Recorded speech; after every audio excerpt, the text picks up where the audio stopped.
Hey, what's good, everybody? It's your girl May Money and my homie Katie over here to the right. um, yes, it's a wonderful October 2nd, 2025. Um, kind of on the late side of things tonight. 7:30 on my side. ten My thirty. fault. I started rehearsals for things.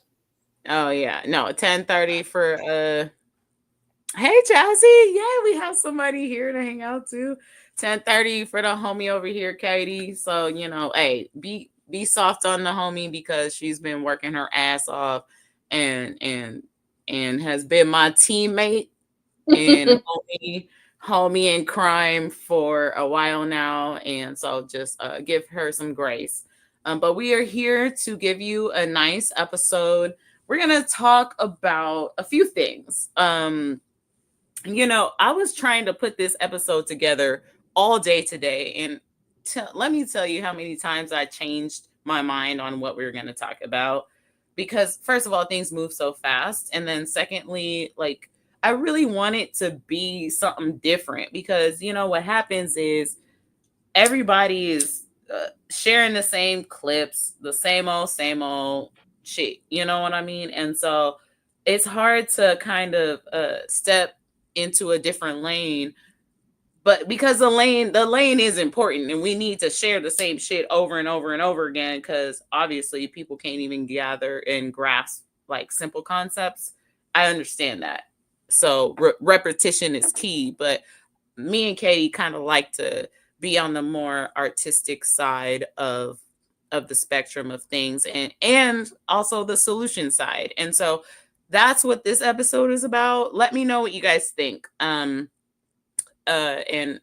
please contribute your comments and your thoughts and your stories, and please be sure to like check out our banners on down below that has all of our information. So if you ever want to reach out to any of us, we do have a new Instagram. It's called the Millennial Gangsters 92. We'll make sure to share that info with you as well. But you know what, we got the millennial minutes, so we're gonna show you some of the greatest artists that have always been in the political sphere, but like the just about it, the woke, if you want to call it. So let's just share our first uh band here. One of the best, One of the best, yes. especially for anything anti-establishment. Mm-hmm. Rocket? Is that what that was? I was like, there goes the Epstein files.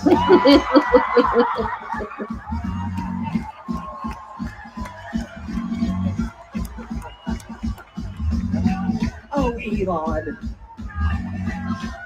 Him and his ugly trucks. Man, I see those. I'm in Orange County a lot. I see a lot of those fucking trucks. Can't you be a regular redneck and just have a fucking ram? Link. Oh my god. Oh Elon. Oh. How do some people like him just get better with age? Oh my god. Oh my god, I love him so much. I love him so much. He gets younger, honestly. I've kind of noticed that. I met him maybe like kind of towards the tail end of the pandemic. You met him? Yeah, twice. I feel like And he's a super nice dude. dude, the nicest. Kind of short. Like just a little hair shorter than me, right? Mm-hmm. Sweetheart. And I've loved Green Day my entire life. I used to have posters all like in this very room all over the wall. Like it was nothing but Green Day posters, Green Day blankets, Green Day shoes, Green Day shirts, all that. I'm a madman for them. And so I finally was like, oh my God, I'm gonna walk up to Billy Joe and I'm gonna talk to him. And I had to cry first. Like I was so excited. And so I cried on my own first. And then I walked up to him, and then I just went like this. Nope. I was looking at my water bottle. I don't have any Green Day on my water bottle, but I do have Kurt Cobain That's nice. and Chili Peppers. Oh, I love them. Oh, love them. And then you know what he did back though? He went and then I just introduced myself like, hey, I'm Maymuna. I'm from Oakland, California. You and Tom York and Lane Staley and Freddie Mercury, and there's one more artist I forget, are my favorite vocalists. And he was like, yeah. Like, and he introduced me to his wife and they performed, and then he recognized me the second time at the same venue. He was like, oh yeah, May is over there. Like, he knew who I was. It was I was like, ah! Like he's like the one person that will get me, you know what I mean? He was on Broadway when American Idiot was on Broadway. I saw that at the Berkeley Rep. He played Saint Jimmy. Yeah, I saw that at the Berkeley Rep when it first came out, because that was where. Yeah, because it was at Berkeley before it came to Broadway. Mm-hmm. Yeah, my friend got me a ticket for that. I remember that too. Ugh, don't even get me started on him. Anyway. But yes, the one thing about them and why I introduced that is like, our freaking artists, our musicians and our comedians and our writers, like, oh my God, they are the ones that are keeping our heads above water right now. So once this is all said and done, we need to make sure that we shout out the people that look at the actors always too. Down for the shit, you know? Well, look at like all these award shows that have been coming on lately, and like all of their speeches are like, fuck ICE. Right. Trump is a fascist. And then you got like celebs like Mark Ruffalo has been on it, like speaking out about all this stuff. I just saw an interview with Jennifer Lawrence where she's like, Palestine should be its own state and fuck the genocide that's happening over there. And like all this stuff. So I mean, that's a pretty regular kind of argument to live by. Hey, let's not just mass murder people and not give a fuck about it. You know what I mean? And that's why I promise you, South Park and Jimmy Kimmel and Stephen Colbert, Saturday Night Live when it comes back on, SNL, Green Day, fucking who was the other one the other day? All them bands. My Chemical Romance. My Chem, yes, all of them are about it. Have always been about it. Actually have been trying to warn us about it. Eminem, as we have next coming up. So let's go ahead and run to Marshall. Marshall. Racism's the only thing he's fantastic for. Because that's how he gets his rocks off and he's orange. Yeah, sick tan. That's why he wants us to disband, because he cannot withstand the fact we're not afraid of Trump. Walking on eggshells, I came to stomp. That's why he keeps screaming, drain the swamp, because he's in quicksand. It's like we take a step forwards, then backwards. But this is his form of distraction. Unless you're a POW who's tortured and battered, because to him, you're zeros, because he don't like his war heroes captured. That's not disrespecting the military. This is for Colin. Ball up a fist. And keep that shit balled, like Donald the bitch. Whoa. He's gonna get rid of all immigrants. He's gonna build that thing up taller than this. Well, if he does build it, I hope it's rock solid with bricks. Cause like him in politics, I'm using all of his tricks. Cause I'm throwing that piece of shit against the wall till it sticks. And any fan of mine who's a supporter of his, I'm drawing in the sand a line. You're either for or against. And if you can't decide who you like more and you're split on who you should stand beside, I'll do it for you with this. Racism's the only thing he's... Woo, child. Brad out. Hey, man, I never realized, like, I knew that Marshall Mathers and Eminem was definitely a lyrical genius, but I've never seen anything like quite like that in that style, and I hope to see more. Honestly, I think it's so powerful to just go ahead and freestyle and just kind of just spoken word and speak. I love that shit so much. I'm all about an open mic night. You know what I mean?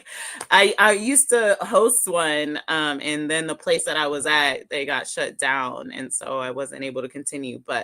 Um, Yeah.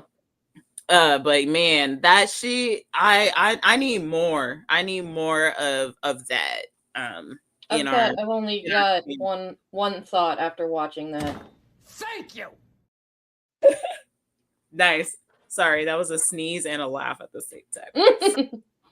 1 second, let me just go grab a tissue. But Katie, Please. go ahead and rip while I blow my nose. Yeah. So if you haven't yet, hit the like, hit the subscribe. We're trying to do more than just one video a week and all that fun stuff. I am.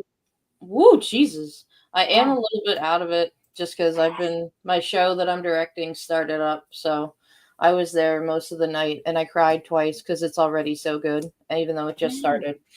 So, uh, so this next thing we're talking about is Jimmy Kimmel and Stephen Colbert, because Jimmy Kimmel this week was in Brooklyn for his show, and it was great. And the one night, they were on each other's shows on the same night. And there was literally one point where they both got clips of themselves, like as the host and as the guest, saying hi to each other. It was so fun. It was so Yeah. fun. Let me And just read this little just splurb for our audience here. It's just after 3 p.m. on September 17th, and Kimmel gets a phone call from ABC executives. They say they want to talk to me. This is unusual. hold on. There we go. They didn't even know I was doing a show previous to this. He joked Tuesday during an appearance on The Late Show with Stephen Colbert. The same day, Colbert appeared on Jimmy Kimmel Live on its first night of Brooklyn shows. I have like 5 people working in my office with me, so the only private place to go is the bathroom, the ABC executive says. Listen, we want to take the temperature down. We're concerned about what you're going to say tonight, and we decided to take the best route is to take the show off the air. I said, I don't think it's a good idea. Then there was a vote and I lost the vote. So I put my pants back on. I walked out to my office and I called in some of the executive producers and I said, they're pulling the show off the air. So this is just, I don't know if you guys saw it. I highly recommend just go on YouTube. You can watch it. Just look up. So you have to look on Colbert's show on YouTube and you have to look on Kimmel's, because they both, like, they cross aired in a weird way. So you can only really like get the interviews. Y'all know what the fuck I mean. It's not rocket science. Just look on both channels, okay? Really good stuff here. And this is the type of shit that gives me hope. The boldness of our comedians and our artists and our musicians. Look our at how writers. so many people from all over the world back Kimmel. Yeah, exactly. Like, and Colbert. Yeah, and the way that they all just came together, like all the late night hosts, like John Oliver, Jon Stewart, Jimmy Fallon, Seth Meyers, like they all. We got Josh Johnson now had his first interview, which was really funny to watch as well. Oh, that was so cute. I love him. Oh I know. gosh, I love him. He's brilliant. I absolutely love him. So these are the people. Y'all know I'm about my hope and like what gives me hope and what what actually I feel like I can actually tap into. A Green Day concert is what I can tap into. Eminem freaking freestyle is what I can tap into. Jimmy Colbert, let's just call him that. Stephen Kimmel. That's what I can tap into. I can tap into some South Park where people are real and about the shit. You know what I mean? So I hope that is something that I can share with y'all with anything that makes me feel good. I hope just keep an eye on me and Katie, because we want to share those things that can help us maneuver through this bullshit, is basically what I was trying to get to. I have to I have laugh a lack at of words today, and I'm all over the place. But so Jimmy Kimmel was talking about when he went home after they found out the stuff was canceled. He said, "When I arrived home, my 11-year-old daughter told me that she could sell her Labubus, while my son got naked and started running around the house." them Kids damn react Labubas, differently. they need, bruh. That's like that's like the new Furby, bro. I'm telling you, something wrong with them motherfuckers. Well, that's why they're all just gonna come back and kill us, you know. Bruh. Hey, I'm still to this day afraid of a fucking Furby. All right, let's go ahead and yes, we have to get into this. Oh, first of all, this was so fun. We have to look at this. It's important. This is the reality of our situation, people. Our next few clips that we're showing you, there's a woman who was protesting. She got pepper sprayed. There's some developments in this story. Jolly the Good Giant is here to um, explain a little bit of it. But oh my God, did I call him the wrong name? I feel like I did. Jolly good ginger. You're okay. Yeah, okay. Sorry, Jolly. Oh fuck. Yeah, okay. Right. But anywho, yes. So trigger warning. This does get a little bit darker, but I just want to make sure that we're emphasizing the reality of the situation that we're in. I'm not here to pussyfoot around no shit. This is the America that we are living in, and this is what we're fighting, and we need to fight the reality that we're in. Okay? Hope y'all know that.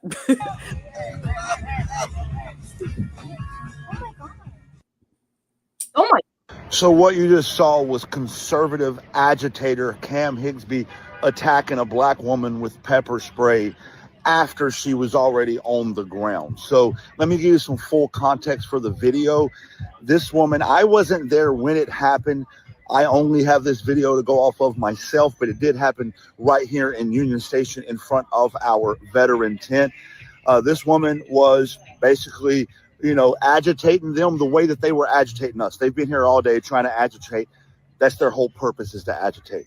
So she reached to get his MAGA hat off his head. He was trying to lean back to stop her. He fell on the ground. When he did, she got the hat.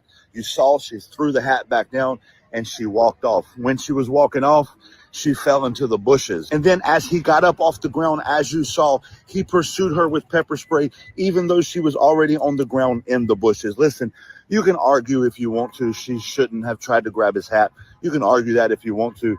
But even by law, once someone who has aggressed you has retreated, in this case, she retreated away and then she even fell down to the ground, you can't then pursue them and attack them. And why would Cam Higbee be so in fear of his life from a woman laying on the ground in bushes that he needed to spray her with pepper spray? The police are here right now.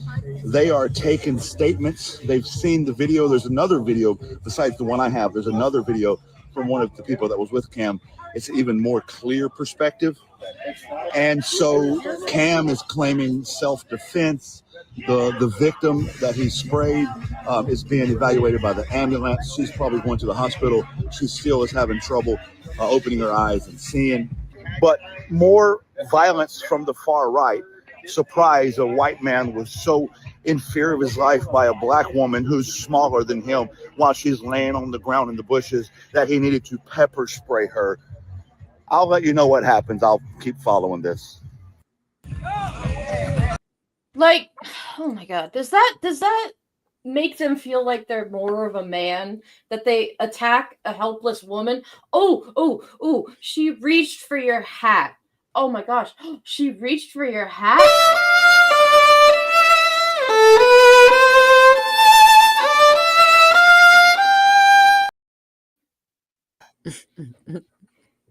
Like, are you kidding me? Like that just I It's You know, the thing is, Katie, like, they just want an excuse to just go ahead and just beat up on people. These people are so sad. Like, they really got rejected multiple times, and for good reason. I really think that well, let's continue a little Well, bit here's the because next. Yeah, here's the next video. because there's a little bit of an update on this. Update is they arrested the victim. Now, let me be abundantly clear for everybody who wasn't here. The police stated she was the victim.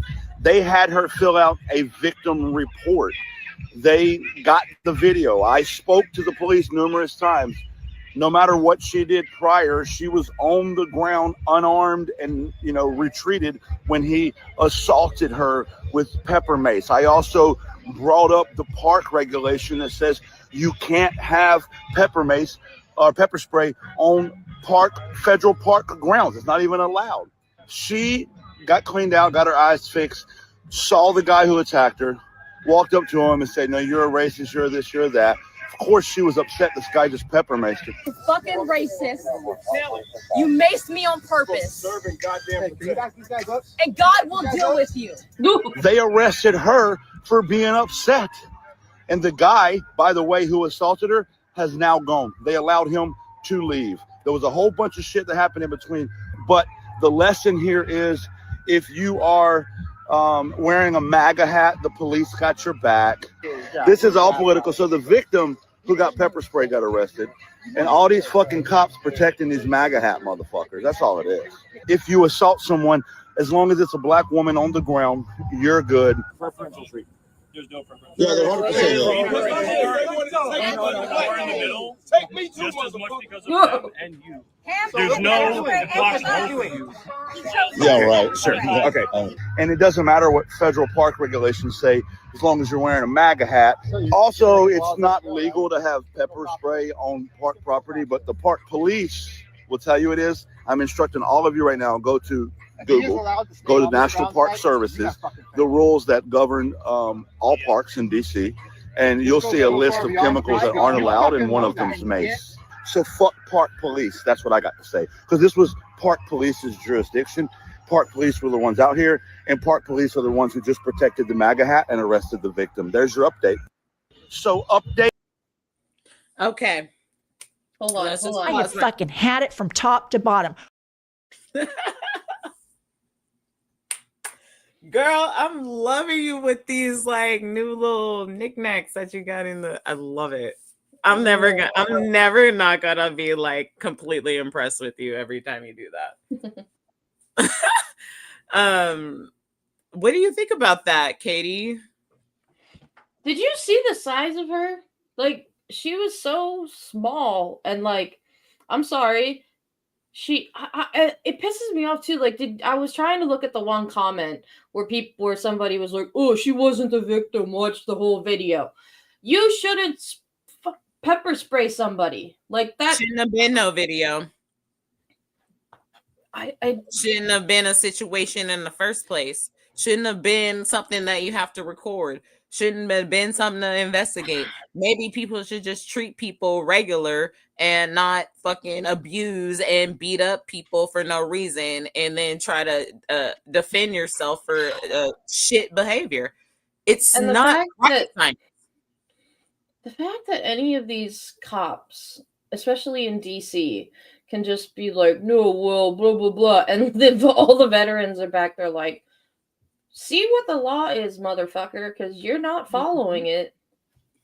It's like, do y'all remember what he was doing and what they did on January 6th? Because that's just some shit I'll never forget. And like, these people are just, they're so blind, and they're just...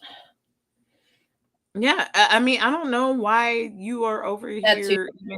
The people that have these jobs and are doing these things are either fucking stupid as fuck or evil as fuck. There's really no in between. Maybe a little bit of both. That can easily intertwine itself. Let's go to our last person before we move into our last segment and end off, because this is important, because I'm starting to notice something here, that because of this last general Quantico fiasco bullshit, whatever the fuck that was, hot mess. Now we have really, once you have your military involved in something like this, sitting in front of a Nazi rally, we are here. And if you don't believe me or Katie or anybody that has been telling you for months and months and months, then you're fucking stupid. And that is out of love. For real. Are you talking about when you're on? Are you talking about when you're on Dawn's show? That video, or were you just? Which one do you mean? The No, I video just of you meant on. no. I'm talking I about that got last, the one with the cops in Chicago, I think. It's right under. No, not that one. Just very briefly, it's right before that. I got it. For some Yeah, reason, my internet decided to just it not broke up a put that little one up. bit on the dock. I'm sorry, you guys. This is just No, a no, little no. You're fine. BTS silly stuff. But thanks for being Okay, here. all right.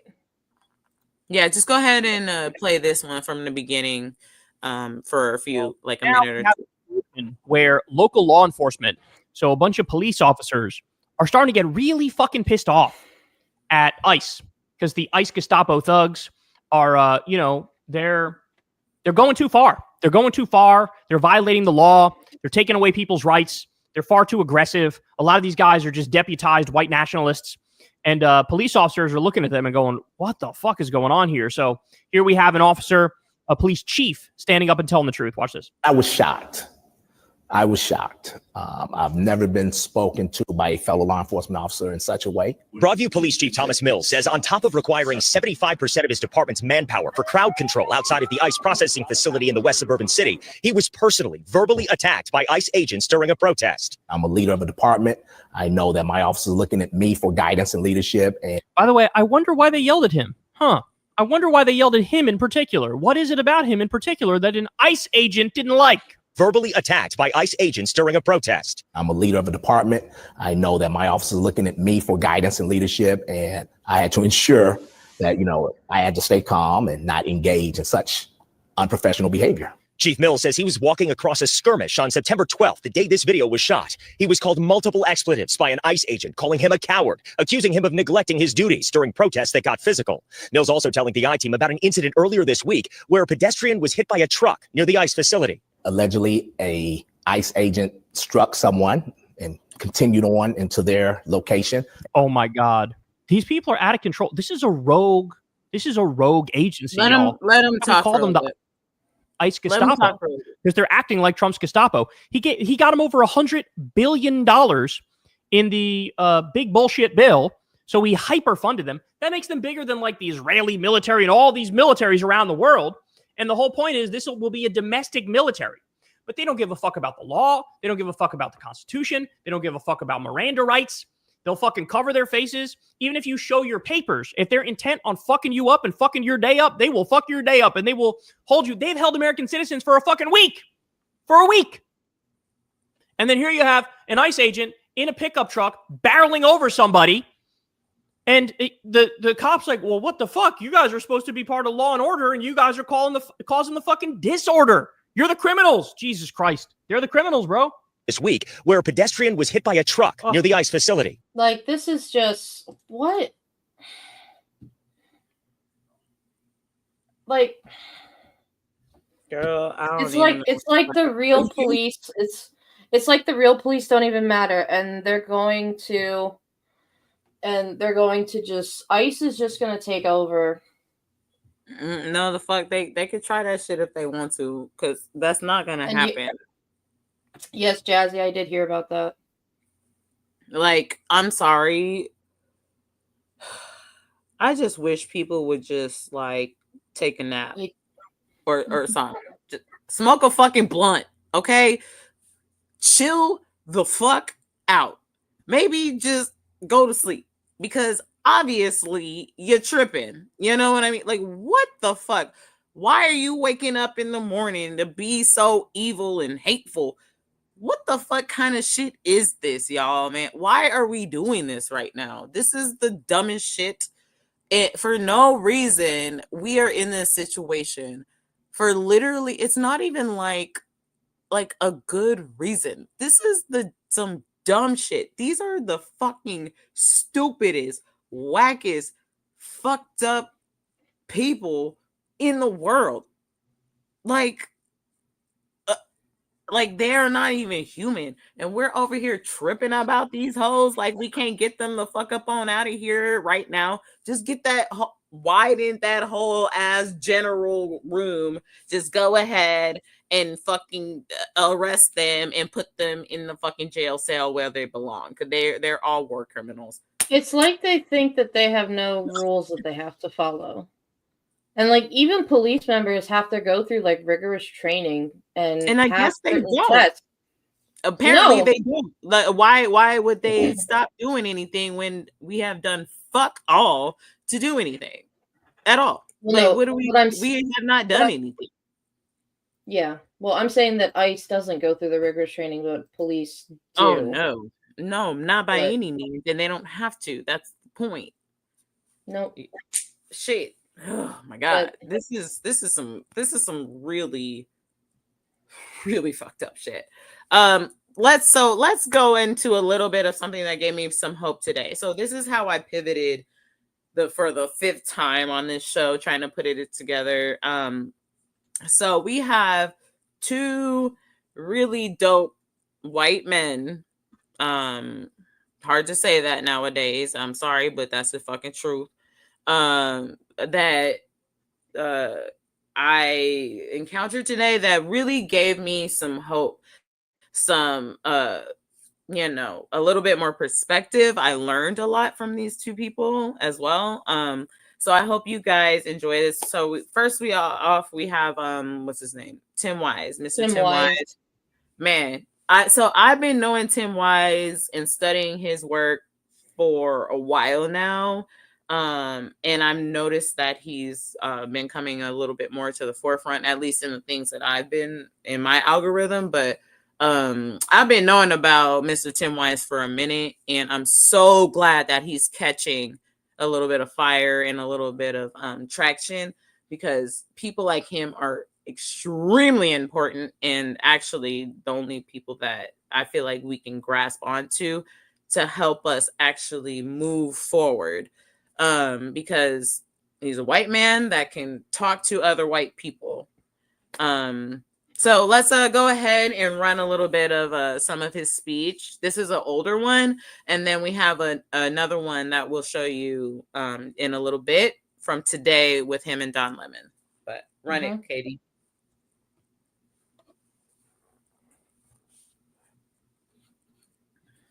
Let me say that again. The whole history of America is the history of rich white men telling not rich white people that their enemies are black and brown. It starts in the colonies of what would become the United States. Let's remember, during the colonial period, mid-1600s, there was no such thing as white people. I know some people who are now called white find that shocking, right? Because they think whiteness is real, right? But whiteness was created. Europeans didn't call themselves white. We didn't call ourselves white. We weren't all members of one big happy family. Are you kidding? Have you studied the history of Europe? The history of Europe was about killing each other. That's what we did in Europe. We just killed each other before we figured out there were other people to kill. We just killed each other, right? I mean, that was the history of Europe. The English hated the Irish, right? Northern Italians didn't even think that Southern Italians were Italians. The Germans hated everybody, and everybody hated their ass right back, right? There was no team called white, no race called white, but all of a sudden, in the middle of the 1600s, there was. Why? Why was it suddenly necessary to create this thing called the white race? Well, because rich people can count, that's why. And so rich folks looked around, the ones that owned all the land, you know, in the colonies, the colonial elite looked around and they realized something, that they were heavily outnumbered by African enslaved folks, by European indentured servants, who were just one level above a slave, or other Europeans who weren't technically indentured servants, but they were still peasants, didn't have any money, didn't have any land, and they could do the math. They added it up and they were like, damn, we got to figure out a way to split these folks apart from one another, or they're going to rise up and take our stuff, right? Because after a while, these black folks who were enslaved Africans and these quote unquote white folks who were poor Europeans are going to figure out they're all getting played by these rich people. Right? So ultimately, the rich figure out they got to come up with some way to get somebody in that group on their team. The easiest thing is to get the poor Europeans, right? Because at least they look like you. They sort of share some of the customs and the culture. So they all of a sudden create this thing called whiteness, and they say, now you're part of the club. Now we're going to let you testify in court, enter into contracts, vote, at least if you're a man, own a little bit of land, at least if you're a man, right? And we're going to get rid of indentured servitude. No more of that, because you're too good for that. And we're going to take the white men, now called white men, and put them on the slave patrol to keep black people in line. Give them a horse and a gun and a badge and make them feel big and powerful, right? They're still poor. They still don't have anything. They didn't pay the slave patrol well, right? Just exploited them, used them as a buffer between the elite and the other poor folks, particularly poor folks of color. And pretty soon, the rebellions that occasionally happened where black and white got together to overthrow the elite, those stopped. Because the divide and conquer had begun to work, right? You could turn people against each other by telling those poor white folks, they got to keep these black people in line. And so that divide and conquer gets initiated in the colonies. Rich white men telling not rich white people that their enemies are black and brown. Fast forward to the Civil War era. And you have, I'm from the South, just go like, ahead people, and the pause elite there. in my part of the country. Yeah, we could. I was gonna say, like, I could listen to this man all day. Honestly, he is a storyteller. I get really like into it. But hello, I really highly advise everybody to just go look up Tim Wise, one in Pasadena. This one is in the description box below.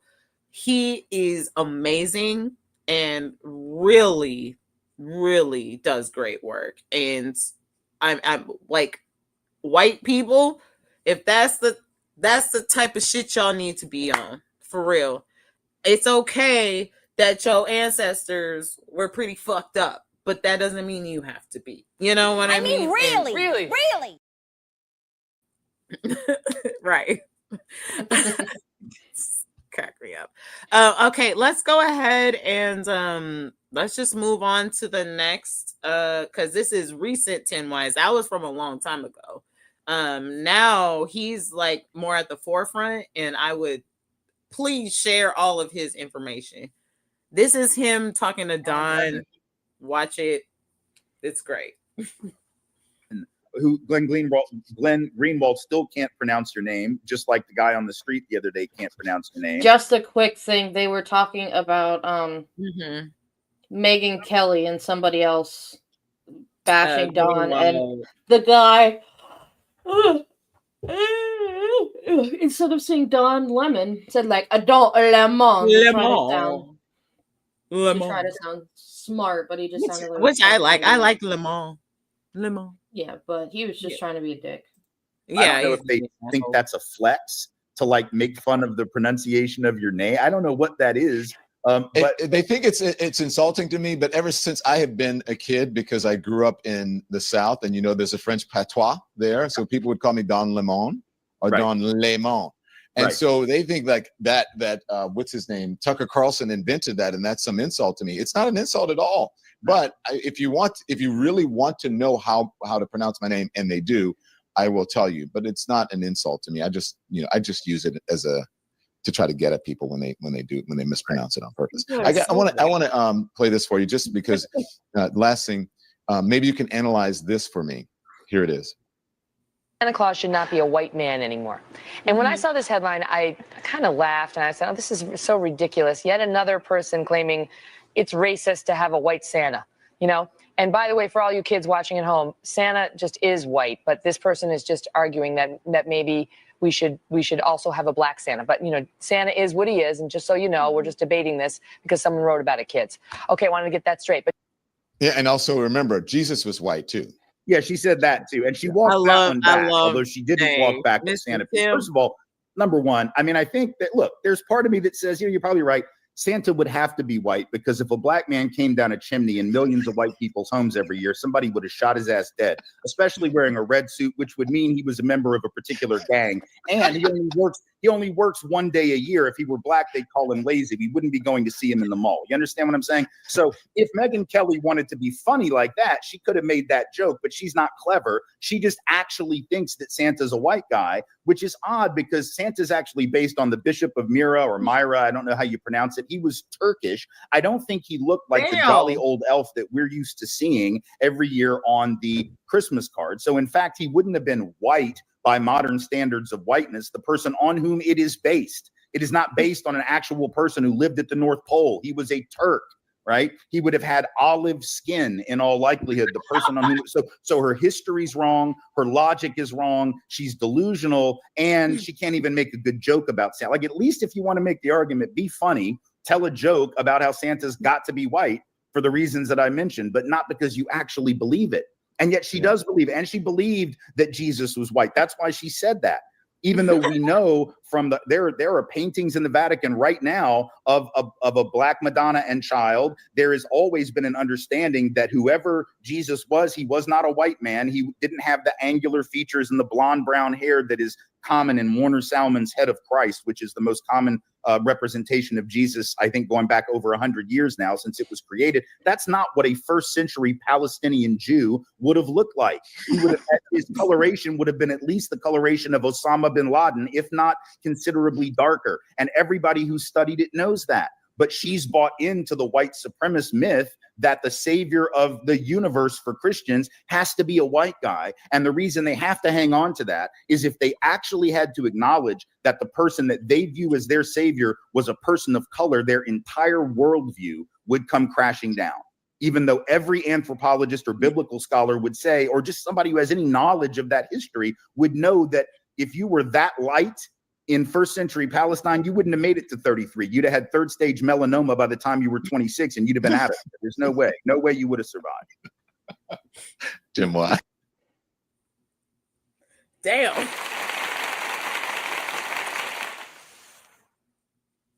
Damn. I get so tired of. That was a belly laugh. He went off. He woke up ready this morning. Thank you, sir. Like, I get so tired of listening to these fucking racist white people being like, Jesus was white, you can't tell me otherwise, blah blah blah, Santa was white, blah blah blah. It makes me think of this lyric in the musical Avenue Q, where they're like, there's a song in Avenue Q called Everyone's a Little Bit Racist. And like, they're getting into an argument about Jesus. They're like, no, Jesus was white. Oh no, Jesus was black. And then they're like, guys, Jesus was Jewish. Actually, Jazzy, I do challenge you on this one a little bit. Palestine is the original country. Israel is a fairly new country. Palestine is the original.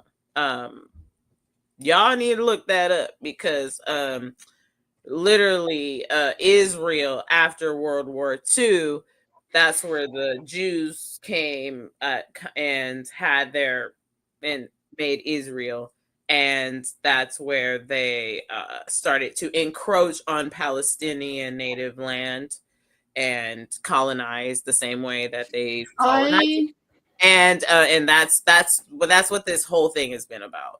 So basically, like, the West Bank was Palestine, everything was Palestine until Israel came here in like the 1980, 70, 52. I don't know. I'll look it up. I highly recommend watching the podcast episode of I've Had It today. Their guest that they had on was a comedian, but his father was a former Franciscan monk and his mother was a former nun in the Catholic Church. Mm-hmm. And he had some really good discussions with Jen and Pumps about it. Was 48. It was a really good episode. Mm-hmm. So I highly recommend it. But 40, 47, 48, that's when all that like started to happen. So I am Israel just is quite a new nation. Just so y'all know that. I'm just so sick of these Anyway, yeah.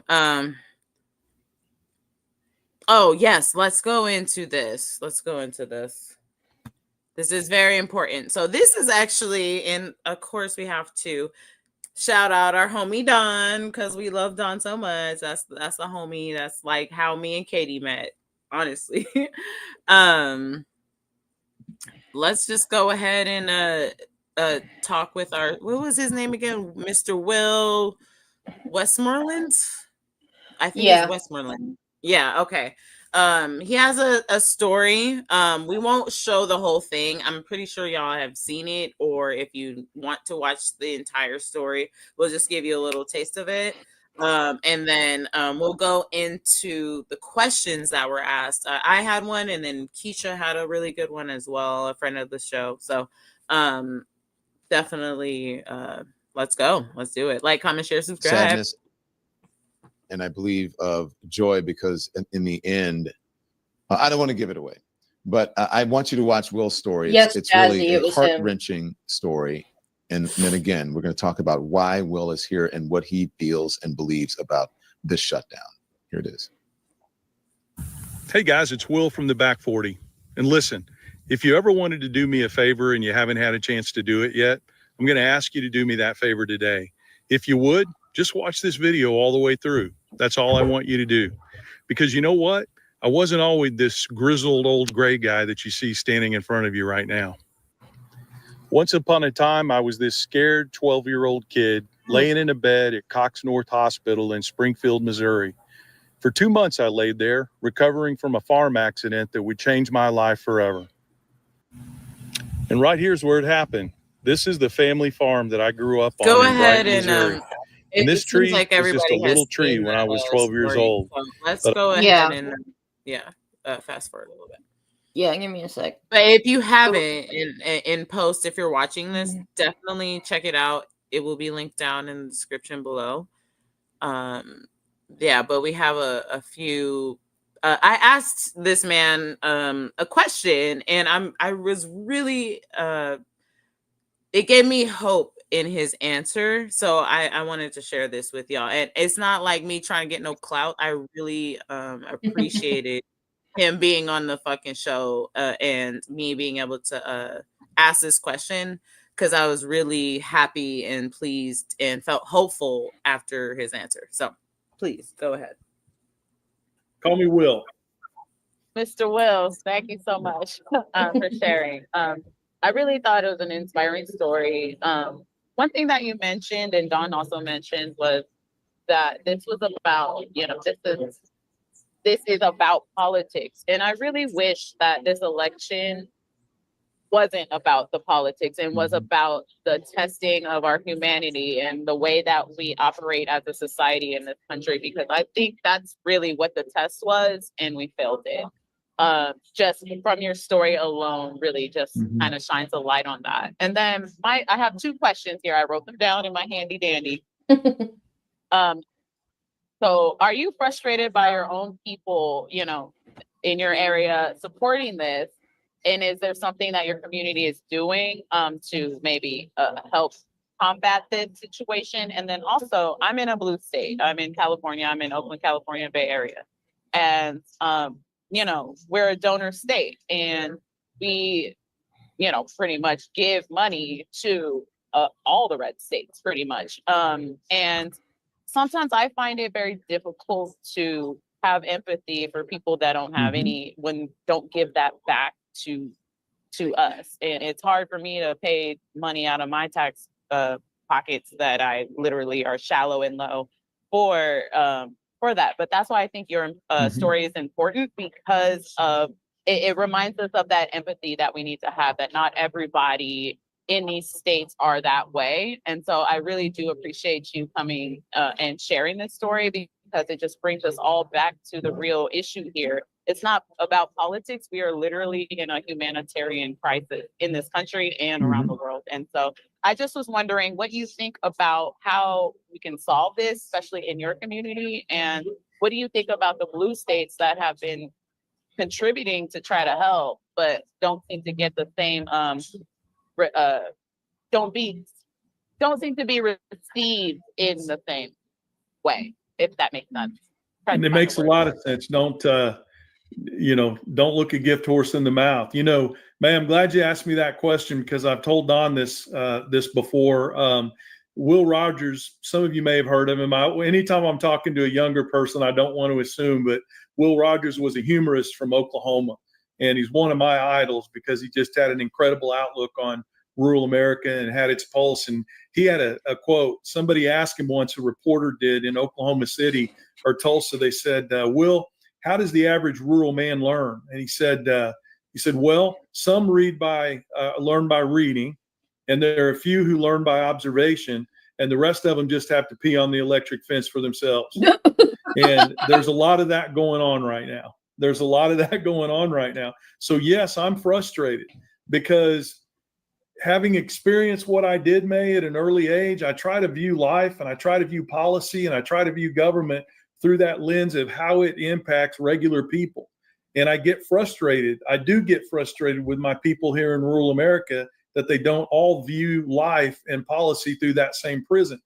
And I also get frustrated that they don't think through to the end. Like I can guarantee you, May, and I only say this because I live here with these folks and I talk to them every day. They really believed the president when he said he was just going to export the criminals out of this country.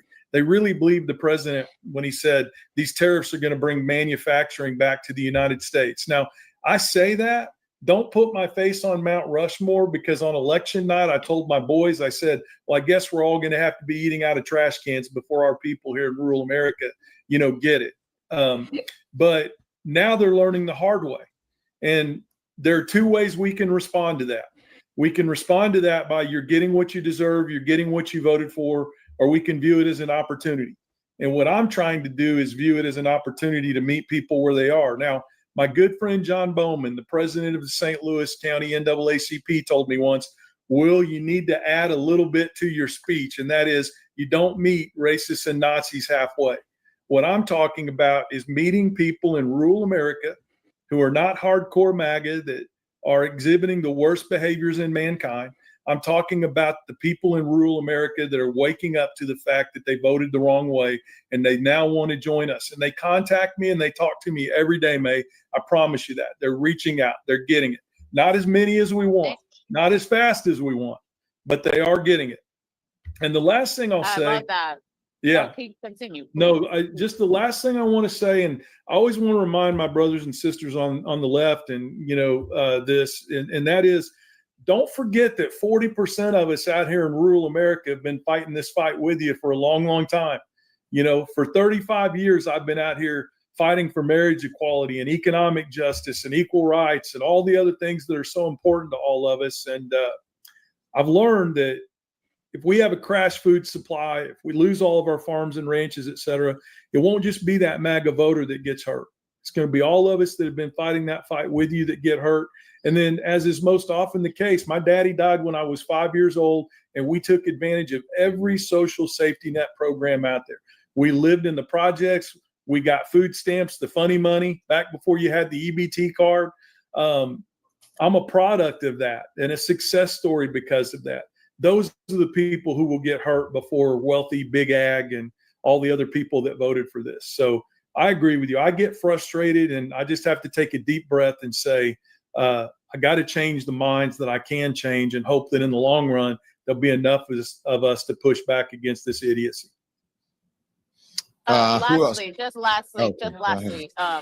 first of all, that was a wonderful answer. Not anywhere close to as eloquent as I was expecting, but also, and no offense, I didn't mean that in like some shape. I didn't take it that way. My mom would say the same thing. Trust me. So I was just saying, I would really love for one day for us to maybe be able to reach out, people in my area or like in blue states, to be able to reach out to the people that want the help, that are willing to work with us, in the blue states, and that are just about the humanity and the society and the community building. I know y'all are out there, and so I'm very grateful for you being here today. And so, yeah. Don, can I give a 5-second pitch? Go for it. If you want to do that, you can go to back40action.org, all spelled out, back40action.org. And that's exactly what we're trying to do, is bring together people from rural and urban and suburban America to fight for these policies that are so critical. We'd love to have you. About half the people that support. Yeah. So something that he said really hit about there are still people out there that don't know. And they're not the people that are like super mean and will like to yell at you, but you're muted, May, by the way. And like Yeah. there are people who literally don't really have a idea of what's going on. And I've seen that firsthand myself with some people. And I'm surprised by it, but they are also open to listening.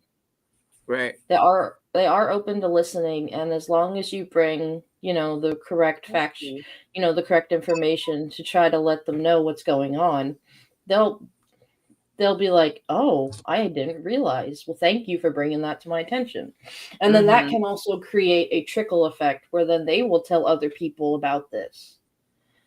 So, well, honey, no, I really, really was like happy about that, because that show today was really impromptu. Like I was like, okay, I guess I'm just gonna go on the show, and I'm glad that I did, because that answer was great, and so I don't know, I hope that we can really kind of make it. I mean, that's Don Lemon, we can reach people through a platform like his, in those type of ways. That's like not pie in the sky, you know what I mean? So that's the type of thing that I feel like we can actually make a catalyst off of, and like really connect with. Like, there are people in the red states that don't fuck with this shit, so we got to find them and help them, because they're gonna get fucked up out here, you know what I mean? So no, I think everything worked out perfectly today, especially with the show, because I literally switched up the whole narrative maybe like 3-4 times, but it landed exactly where I think it was supposed to. And we learned a lot today, and so I'm happy for it. Yeah. I'm just happy I stayed awake. Yeah, for sure. And let's. All right, y'all. Anything else before we go, Katie? Just one thing. We have to remember that all these people in Washington and what they really are.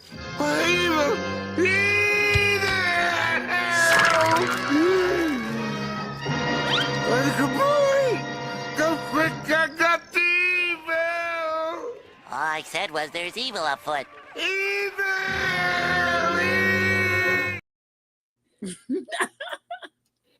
I love that. I love that. I know, it's so good.